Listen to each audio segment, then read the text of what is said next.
నమస్తే. నేను డాక్టర్ సుందరరాజ్ పెరుమాళ్ళని. విశాఖపట్నంలో నాది పంచకర్మ సెంటర్ ఉంది. అండ్ విశాఖపట్నం దగ్గరలో కోడూరు అనే విలేజ్లోని ఆరోగ్యదాత్రి ఆయుర్వేద రీసెర్చ్ ఇన్స్టిట్యూట్ అనేది ఒక పెద్ద ఆశ్రమం, ఒక 40 బెడెడ్ హాస్పిటల్ ఉన్నది. సో నేను విశ్వ ఆయుర్వేద పరిషత్లో మొదటి నుంచి మెంబర్గా ఉన్నాను అండ్ అనుసంధాన ప్రకోష్ఠగా ఉన్నాను. అండ్ విశ్వ ఆయుర్వేద పరిషత్ అన్ని యాక్టివిటీస్లో యాక్టివ్గా మనం పాల్గొంటున్నాము. అండ్ 2 సార్లు కౌశలం ప్రోగ్రామ్ కూడా మా హాస్పిటల్లో కండక్ట్ చేసాం విశ్వ ఆయుర్వేద పరిషత్ ఆధ్వర్యంలో. ఎంతోమంది స్టూడెంట్స్కి విశ్వ ఆయుర్వేద పరిషత్ ఆయుర్వేద ప్రాక్టీషనర్స్గా అవ్వడానికి ఎంతో మోటివేషన్ ఇస్తుంది. అండ్ ఈ రోజున ఇప్పుడు ఈ 12, 13, 14 ఇక్కడ ఈ national institute of micro small and medium enterprises ఇన్స్టిట్యూట్లోని వ్యాప్కాన్ విశ్వ ఆయుర్వేద పరిషత్ కాన్ఫరెన్స్ 2025 కండక్ట్ చేశారు. అన్ని రాష్ట్రాల నుంచి, దేశం నలుమూలల నుంచి డాక్టర్స్ వచ్చి ఎంతో చక్కగా మంచి మంచి ప్రజెంటేషన్స్ ఇస్తున్నారు. వాళ్ళ అనుభవాలన్నీ కూడా యంగ్స్టర్స్తో షేర్ చేసుకుంటున్నారు.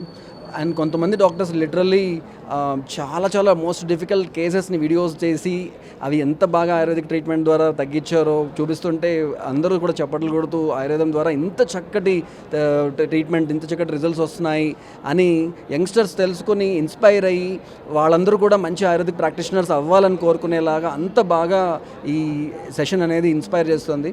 అండ్ ఎంత బాగా జరుగుతుందంటే డాక్టర్స్కి కూర్చోవడానికి సీట్ కూడా దొరకట్లేదు, అంత ఫుల్ అయింది, అంత బాగా అంత మెస్పరైజింగ్గా ఈ సెషన్ జరుగుతుంది.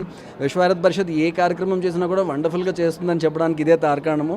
అండ్ ఆయుర్వేదాన్ని బాగా ప్రాచుర్యంలోకి తీసుకొచ్చి అందరికీ ఆయుర్వేదం పట్ల అవగాహన కలిగించి ప్రజల్లోని అట్లాగే ఆయుర్వేద డాక్టర్స్ని కూడా ఇన్స్పైర్ చేయాలనేటువంటి ఒక అద్భుతమైనటువంటి లక్ష్యంతో ముందుకు వెళ్తున్నటువంటి విశ్వ ఆయుర్వేద పరిషత్కి ఆయుర్వేద డాక్టర్లే కాకుండా ప్రపంచమంతా కూడా రుణపడి ఉంటారు. అంత గొప్ప కార్యక్రమం చేస్తుంది. అందులో నాకు కూడా ఒక చిన్న భాగం ఉన్నందుకు నేను చాలా సంతోషం ఫీల్ అవుతున్నాను. Thank you so much.